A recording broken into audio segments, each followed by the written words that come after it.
아저씨 야 엄마는 왜 스탑? 하나 둘 패밀리 존 패밀리 존 다시 해보실래요? 패밀리 존. 네, 가족들이 함께 즐길 수 있는 안전한 곳 패밀리 존입니다. 안녕하세요. 저는 4살, 7살 남매를 키우고 있는 신비맘입니다.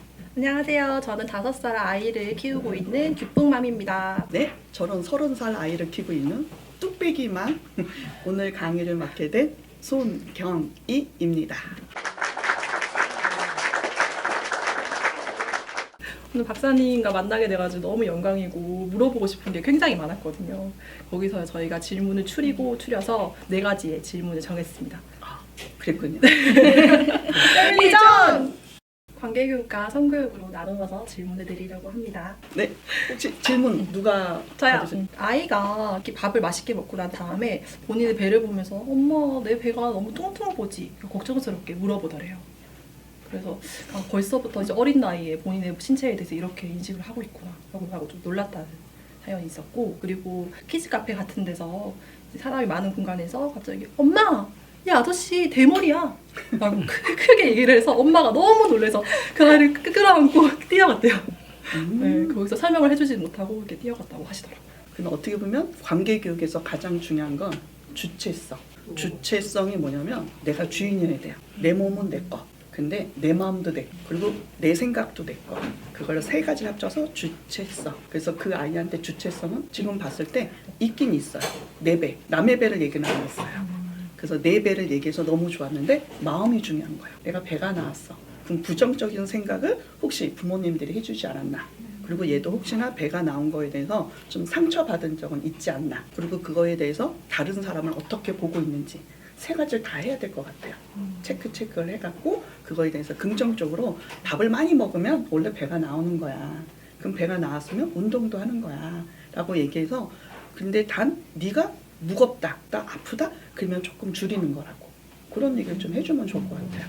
그리고 2번째는 너무 귀엽네요. 애들이 생각해보면 방구와 머리카락에 되게 관심이 많아요. 똥하고요. 신기해요. 이상하게 애들이 머리카락이 애들 눈에는 신기한 거예요. 이게 자라니까. 손톱, 발톱도 좀 그런데 애들이 유난히 머리에 대해서 관심이 많더라고요. 그러니까 대머리를 또 단어로 아나봐요. 단어를 알아서 아마 상대방이 되게 무안했는데 그때는 끌어안는 것보다도 그때 상황으로 돌이킨다면 아이한테 얘기를 해주면 좋을 것 같아요. 대머리는 맞는데 보면서 얘기하면 안 되고 저분이 들었을까봐 걱정되니까 가서 사과할까? 그래갖고 대머리도 있고 머리 짧은 사람도 있고 머리 긴 사람도 있고 그리고 머리를 가지고 다른 사람한테 도와주려고 가발에다가 기증하는 사람도 있다고. 그래서 헤어에 대해서 쫙 설명해주면 너무 좋을 것 같아요. 근데 그 자리에서 사람들 앞에서 그런 말하는 건 실례인 거라고. 그래서 사과도 한번 해봐. 그리고 다시 가서 네가 좀 해볼래? 그래서 얘 마음을 전달하게 아저씨 제가요 이렇게 말해서 너무 미안해요 이렇게. 그리고 그 사람도 그거 가지고 뭐라고 안 할 것 같아요. 네가 볼 땐 머리 없는 게 신기했구나 이렇게. 아저씨가 병이 있어서 잘랐다. 그리고 머리카락이 안 자란다. 뭔가 설명해 줄 것 같아요. 그럼 얘가 다양한 사람들을 들을 것 같아요. 그럼 관계까지 쫙 좋은. 그래서 우리가 안전한 또 패밀리 존 아닙니까? 네. 가르쳐주면 더 좋을 것 같아요. 패밀리 존! 2번째 질문은 성교육입니다. 엄마와 아들에 대한 이야기인데요. 아들이 이제 막 말을 하기 시작할 때쯤이래요. 3살, 4살쯤 되었을 때 엄마와 같이 샤워를 하게 됐는데 엄마는 왜 고추가 없어? 라고 물어봤대요.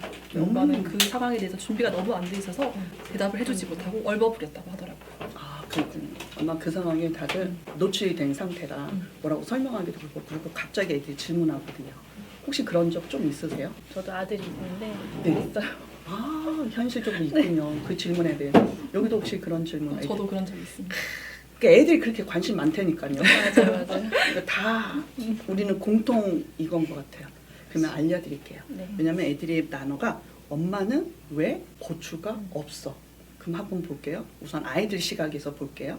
애들이 이 질문할 때가 거의 5살 때부터예요. 얘네들 눈이 있어요. 그냥 애들 서 있었어요. 근데 내가 딱 보이는 거가 엄마가 신체가 이렇단 말이에요. 그러면 성기에 딱 내 눈이 거기 가 있어요. 그게 5살 정도 키일 때. 그래서 그것밖에 안 보여요. 딱 보니까 이렇게 저희가 카메라 딱 보듯이 애들도 거기 딱 보니까 이거 뭐지? 근데 이제 내가 남자인 거예요. 그러니까 없는 거예요. 그러니까 애들은 자기 1인칭으로 다 있는 줄 알아요. 근데 이제 벗은 걸 벗는데 없으니까.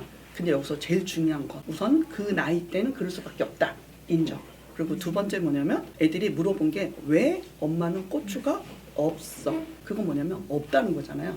없다라고 얘기하는 건 이거를 주체성이 아니라 객체로 본다는 거예요. 그러니까 엄마를 주체로 보고 자기도 주체로 보고 아빠도 주체로 봐야 돼요. 근데 남자인 내가 주체 그리고 나머지는 객체. 그거에서 그 질문을 수정해 줘야 돼요. 왜 엄마는 없어가 아니라 있다 없다로 가면 이게 좀 나는 없는 사람이 되잖아요. 우리 전부 다 고추 없는 사람들. 그러면 내가 나 스스로도 이게 주체성에서 떨어진 객체가 되면 애들 질문에 거기서 그래 없어 이렇게 되면 안 된다고요.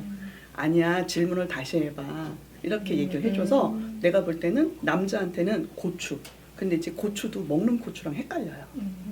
그리고 이게 또 애들이 이 단어가 헷갈리면 안 되거든요. 그래서 정확하게 알려줘야 돼요. 여기가 눈이고 여기가 코고 입이잖아요. 그럼 거기는 뭐라 그래야 될까요? 고추가 아니라 음경? 네, 음경? 음경. 이렇게 애들도 헷갈리는데 엄마 아빠들도 헷갈리면 안 됩니다. 우리 패밀리 존 안전한 단어를 얘기를 해주는 건데요. 그래서 그냥 고추가 아니라 음경. 그래서 얘한테도 고추가 아니라 음경이야. 그럼 엄마한테는 고추가 없다가 아니라 음순 있어. 그래서 여성 단어도 알려줘야 돼요. 음경, 음순, 엄마, 아빠, 있다, 없다가 아니라 있다, 있다. 그래서 있다, 있답니다. 자녀들한테 꼭 알려주세요. 이거 너무 중요해요. 네, 5살부터 네, 주체성 교육 꼭 들어가야 돼요. 패밀리전! 그 이제 자녀가 커가면서 격한 스킨십 같은 거잖아요. 격한 뽀뽀하고 스킨십. 안고 이런 건 언제까지 해도 되는지 그거 많이들 궁금해하시더라고요. 아 그래요? 또 스킨십에 대해서 알려드릴게요. 네. 아이들이 스킨십을 한다는 건 사랑한다는 거잖아요. 네. 뭐 언제까지 해야 되냐냐 시간, 나이 전혀 관계없어요. 막 격한 것도. 근데 이제 격하다는 건 엄마가 느낀 거잖아요. 그때는 미안하다고 해줘야 돼요.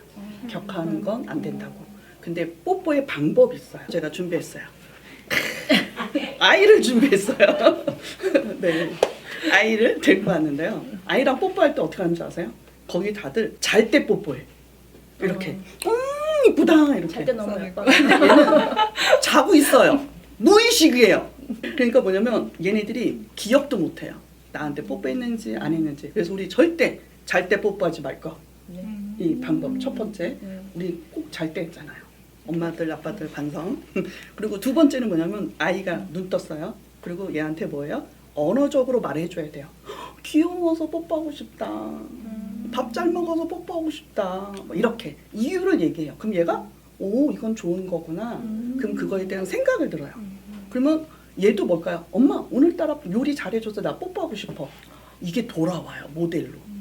그럼 내가 얘기를 하면 애들도 엄마한테 뽀뽀하고 싶은 이유를 하거든요. 그럼 격하게 안 될 거예요. 먼저 말을 했으니까. 그럼 내가 격할지 안 할지를 미리 예비할 수 있다고요. 그래서 말로 했죠. 언어적으로 뽀뽀했으면 이제 비언어 뽀뽀가 와야 되잖아요. 그래서 세 번째 알려드릴게요. 뽀뽀할 때 어떻게 해요? 우리가 잘못한 거 어이구 이쁘다 이렇게. 그럼 이거는 10대 빵 뽀뽀가 돼요. 이해됐나요? 네. 내가 하거나 얘가 오거나. 그러니까 격하게 된 거야. 그 단어가. 그러면 어떻게 하냐면 잘 보세요. 거리를 재는 거예요. 이 입술과 얘 볼의 거리를 재요. 이해됐나요? 보이시나요? 이 거리. 그럼 이거를 반으로 잘라요. 그래서 내가 아이고 밥 잘 먹었다 뭐 했다 뽀뽀할 때 반만 가요. 그럼 우리 애가 엄마 그러면 우리가 와. 그래서 5대5 존중 뽀뽀. 그래서 내가 볼 때는 그런 세 가지를 지키면 아이들도 격하게 안 할 거고 그리고 뽀뽀는 10대 빵 강제성이 없이 5대5로 존중 뽀뽀. 제가 만든 어떻게 보면 뽀뽀 예절이에요. 유치원, 초, 중, 고, 대학교 때 성인 됐을 때 연인끼리 그리고 부부끼리 5대5 뽀뽀 권장합니다. 그러면 사랑이 더 깃들 거예요. 오늘 배우시니까 어떠셨어요? 진짜 궁금했던 부분들인데 너무 알려주셔가지고 속이 시원합니다. 네. 어쨌든 너무 감사해요. 20가지 질문 중에 저희가 골랐습니다. 다음에 또 만났으면 좋겠어요. 네. 어땠어요? 진짜 어디 가서 물어볼 데도 없고 근데 오늘 이렇게 재밌고 쉽게 설명해 주셔가지고 귀에 쏙쏙 들어왔습니다. 아, 그래요? 네. 오늘부터 더 사랑이 싹 트는 우리 패밀리 존이 되길 바라요. 그럼 우리 다음에 만납시다. 고맙습니다. 패밀리전!